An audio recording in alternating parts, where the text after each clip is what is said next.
SEOs நீங்கள் உங்களோட Google search console டேஷ்போர்டில் crawled but currently not index அப்படின்னு ஒரு ஸ்டேட்டஸ் நீங்கள் பார்த்துருப்பீங்க. அப்படின்னா என்ன அர்த்தம் அப்படின்னு பார்த்தீங்கன்னா, உங்களோட வெப்சைட் வந்துட்டு கூகுள் வந்து crawl பண்ணியிருக்கு, அந்த பேஜை crawl பண்ணியிருக்கு, பட் அந்த பேஜை வந்து இண்டெக்ஸ் பண்ணலை. இண்டெக்ஸ் பண்ணாதான் அந்த பேஜ் வந்து கூகுளோட SERPயில் ஷோ ஆகும். அப்போ தான் நம்மளுக்கு டிராஃபிக் கிளிக்ஸ்லாம் வர ஆரம்பிக்கும். பட் அது இண்டெக்ஸ் ஆகலை அப்படின்ற ஒரு விஷயத்த அது வந்துட்டு ஷோ கேஸ் பண்ணுது. பட் இதுக்கு முன்னாடி நீங்கள் தெரிஞ்சுக்க வேண்டிய விஷயம் என்ன அப்படின்னு பார்த்தீங்கன்னா, யூஸ்வலாக ஒரு பேஜ் நீங்கள் சப்மிட் பண்ணுறீங்க அப்படின்னா அது மினிமம் 15 மினிட்ஸ்லேருந்து மேக்ஸிமம் ஒரு 1 வீக் 2 வீக் வரைக்கும் ஆகும் அந்த பேஜ் இண்டெக்ஸ் ஆகிறதுக்கு இப்போ இருக்கிற டைமில். பட் இந்த ஸ்டேட்டஸ் வந்தால் அது இஷ்யூவா சார் அப்படின்னு கேட்டிங்கன்னா, ஃபஸ்ட்டு இது இஷ்யூவா அப்படிங்கிறத நீங்கள் ஃபஸ்ட்டு செக் பண்ணணும். அது எப்படி சார் செக் பண்ணுறது அப்படின்னு கேட்டிங்கன்னா, நீங்கள் எந்த பேஜை வந்துட்டு இண்டெக்ஸ் ஆயிருக்கா இல்லையான்னு செக் பண்ணணுமோ அந்த பேஜ் வந்து கூகுளில் போய்ட்டு சைட் காலன் அந்த பேஜோட URL போட்டுட்டு நீங்கள் அந்த ரிசல்ட்ஸை செக் பண்ணி பார்த்தீங்கன்னா அந்த பேஜ் அப்பியர் ஆச்சுன்னா அந்த பேஜ் இண்டெக்ஸ் ஆகிடுச்சு. பட் உங்களோட டேஷ்போர்டில் crawled currently not indexed காமிக்குதுன்னா டேஷ்போர்டில் என்ன ரெஃப்ளெக்ட் ஆகல, அவ்வளோதான். பட் நீங்கள் கூகுளில் செக் பண்ணதுக்கு அப்புறமும் அந்த இடத்துலையும் அந்த ரிசல்ட் அப்பியர் ஆகல, டேஷ்போர்ட்லையும் crawled but currently not indexed ஆகுது, ஆல்மோஸ்ட் ஒரு 1 வீக் 2 வீக் ஆயிடுச்சு அப்படின்னா அப்போ ஏதோ ஒரு டெக்னிக்கலாக ஒரு இஷ்யூ இருக்குது அப்படின்ற ஒரு விஷயத்த நம்ம அஷ்யூம் பண்ணிக்கலாம். அந்த இஷ்யூலாம் என்னென்ன அப்படின்னு பார்க்குறதுக்கு முன்னாடி ஒரு சின்ன ஹிஸ்ட்ரி.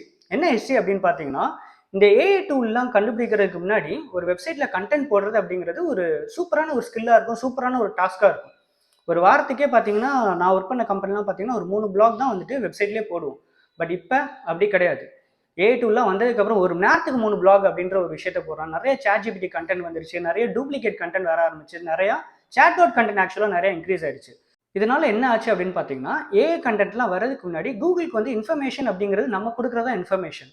பட் இப்போ அப்படி கிடையாது.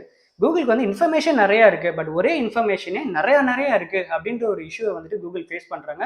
அதுலேயும் முக்கியமாக எல்லாமே சாட்பாட் கண்டென்ட் தான், எல்லாமே டூப்ளிகேட் கண்டென்ட்டாக இருக்குது அப்படின்ற ஒரு விஷயத்த இந்த கூகுள் வந்துட்டு அண்டர்ஸ்டாண்ட் பண்ண ஸ்டார்ட் ஆயிடுச்சு.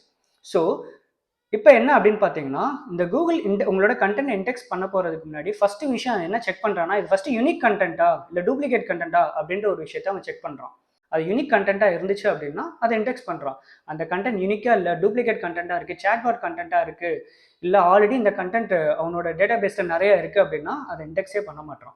சரிங்களா? இந்த crawled but currently not indexed அப்படின்னு ஒரு இஷ்யூ வந்துச்சு அப்படின்னா அது எதனால வரும் அப்படின்னு பார்த்தீங்கன்னா, ஃபஸ்ட்டு விஷயம் வெப்சைட்டோட கண்டென்ட். அந்த கண்டென்ட் வந்துட்டு குவாலிட்டி கண்டென்ட்டாக இருந்துச்சுன்னா இந்த இஷ்யூ வராது. பட் டூப்ளிகேட் கண்டென்ட்டாக இருந்தால், இல்லை சாட்பாட் கண்டென்ட்டாக இருந்துச்சுன்னா, இல்லை தின் கண்டென்ட்டாக இருந்துச்சுன்னா இந்த இஷ்யூ வந்துட்டு பயங்கரமாக வரும்.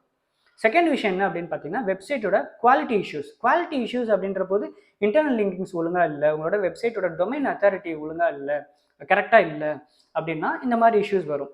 தேர்ட் விஷயம் என்ன அப்படின்னு பார்த்தீங்கன்னா, வெப்சைட்டோட டெக்னிக்கல் ஆஸ்பெக்ட்ஸ் லைக் சர்வர் எரராக இருக்குது, இல்லை அப்படின்னா உங்களோட வெப்சைட்டோட லோடிங் ஸ்பீட் ரொம்ப அதிகமாக இருக்குது, இல்லை உங்களோட robots.txt இல்லை சைட் மேப் வந்து கரெக்டாக கான்ஃபிகர் பண்ணலனாலுமே இந்த இஷ்யூஸ்லாம் வரும். இந்த இஷ்யூஸை ஓவர் கம் பண்ணுறதுக்கு நீங்கள் பண்ண வேண்டிய விஷயம் என்ன அப்படின்னு பார்த்தீங்கன்னா, ஃபஸ்ட்டு விஷயம் கண்டென்ட் குவாலிட்டி தாங்க. நீங்கள் சாட்பாட் கண்டென்ட் இதெல்லாம் யூஸே பண்ணாதீங்க, ஓகேவா? இந்த சைட் மேப், robots.txt, அப்புறம் டொமைன் அத்தாரிட்டி இதெல்லாம் நீங்கள் இன்க்ரீஸ் பண்ண பாருங்கள். இந்த டெக்னிக்கல் ஆஸ்பெக்ட்ஸ் லைக் வெப்சைட்டோட சர்வர் எரர், அதுக்கப்புறம் வெப்சைட்டோட loading speed, robots.txt, side map இதெல்லாம் பக்காவாக கான்ஃபிகர் பண்ணுங்கள். சம்டைம்ஸ் இது எல்லாமே பெர்ஃபெக்டாக தான் சார் இருக்குது, பட் ஆனால் எனக்கு இன்னும் இந்த இஷ்யூ இருக்குது அப்படின்னா நீங்கள் என்ன பண்ணலாம் அப்படின்னு பார்த்தீங்கன்னா, இந்த பேஜுக்கு நீங்கள் பேக்லிங்ஸ் கிரியேட் பண்ண ஸ்டார்ட் பண்ணுங்கள். யூஸ்வலாக அந்த பேஜ் இண்டெக்ஸ் ஆகிறதுக்கு ஒரு 2 வீக்ஸ் 3 வீக்ஸ் டைம் ஆகும். ஸோ அந்த 2 வீக்ஸ் 3 வீக்ஸ் டைமுக்கு பேக்லிங்ஸ் கிரியேட் பண்ணி இந்த பேஜுக்கான அத்தாரிட்டியை பில்ட் பண்ண பாருங்கள், ஆட்டோமேட்டிக்காக இண்டெக்ஸ் ஆகும். அண்ட் ஒரு சின்ன ஷார்ட்கட் என்ன அப்படின்னு பார்த்தீங்கன்னா, நீங்கள் இந்த பேஜஸ் இருக்குது பார்த்தீங்களா, crawled but currently not index அப்படின்னு ஸ்டேட்டஸில் இருக்க பேஜஸ் இருக்குது பார்த்தீங்களா, இந்த பேஜஸ்லாம் தனியாக எடுத்து ஒரு சைட் மேப் ஒன்று கிரியேட் பண்ணுங்கள். இதெல்லாமே டெம்பரரி சைட் மேப். இந்த சைட் மேப்பை வெப்சைட்டில் அப்டேட் பண்ணிட்டு இந்த சைட் மேப்பை கூகுள் சர்ச் கன்சோலில் சப்மிட் பண்ணிட்டு இண்டெக்ஸ் பண்ணுங்கள். இண்டெக்ஸ் பண்ணதுக்கப்புறம் அகைன் இதுவுமே ஒரு 1 வீக் 2 வீக் டைம் ஆகலாம். பட் ஆனதுக்கப்புறம் அது இண்டெக்ஸ் ஆகிடுச்சுன்னா இந்த டெம்பரரி சைட் மேப்பை ரிமூவ் பண்ணிட்டு உங்களோட ஆக்சுவல் சைட் மேப்பை இன்ஸ்டால் பண்ணிவிடுங்க. சரிங்களா? இல்லை ஏதாச்சும் டவுட் இருந்துச்சுன்னா கமெண்ட் பண்ணுங்கள், டிஸ்கஸ் பண்ணுவோம். ஓகேவா? தேங்க்யூ.